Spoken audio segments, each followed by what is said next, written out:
के दीवानी। पूछत पूछत आवे चंदन बांधे नाहे, पूछत पूछत आवे चंदन बांधे नाहे। दिलियारी के तीर ममौहा गाँव है।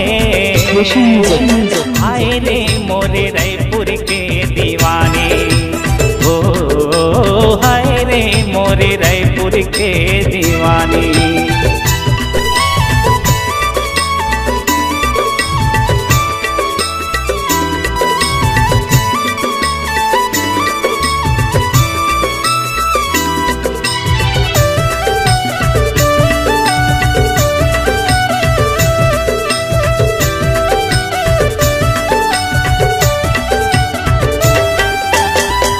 झरे मोती फूल कस चेहरा,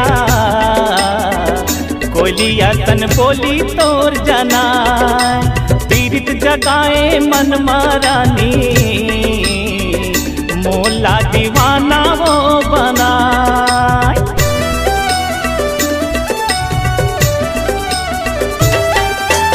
हाथी झरे मोती फूल कस चेहरा, कोयलिया तन बोली तोर जाना।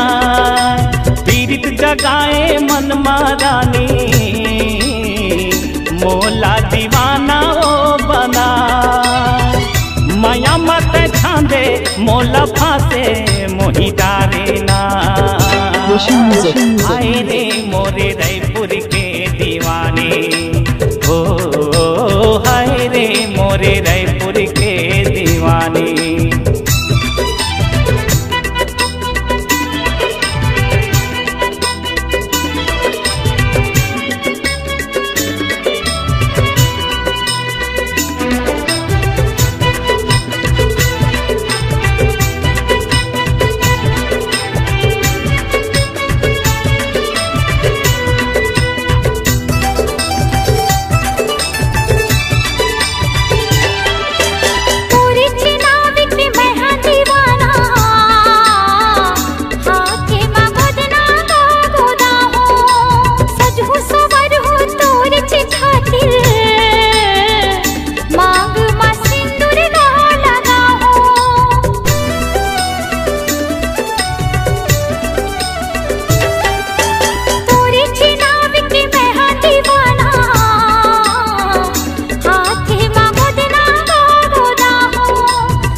हाय रे मोरे छैला दिले वाला, ओ हाय रे मोरे छैला दिले वाला।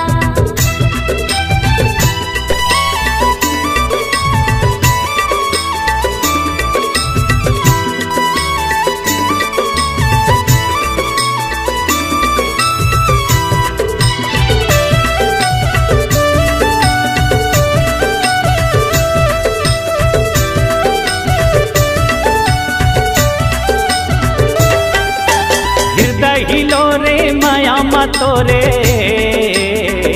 नाचत हावे घर अंगना।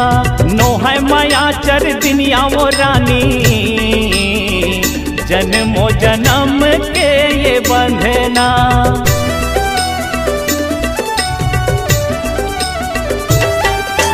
हृदय हिलो रे माया तोरे, नाचत हावे घर अंगना। नो है माया चर दुनिया वो रानी, जन्मो जन्म के ये बंधना। झन छोटे जोड़ी दोनों झन के जियत भर लेना। हाय रे मोरे रायपुर के दीवाने, ओ हाय रे मोरे रायपुर के दीवाने। कहाँ तोरे गाँव है, काहे तोरे नाव है। पूछत पूछत आवे चंदन बांधे नाव है। सिलियारी के तीर ममौहा गाँव है। हाय रे मोरे रायपुर के दीवाने।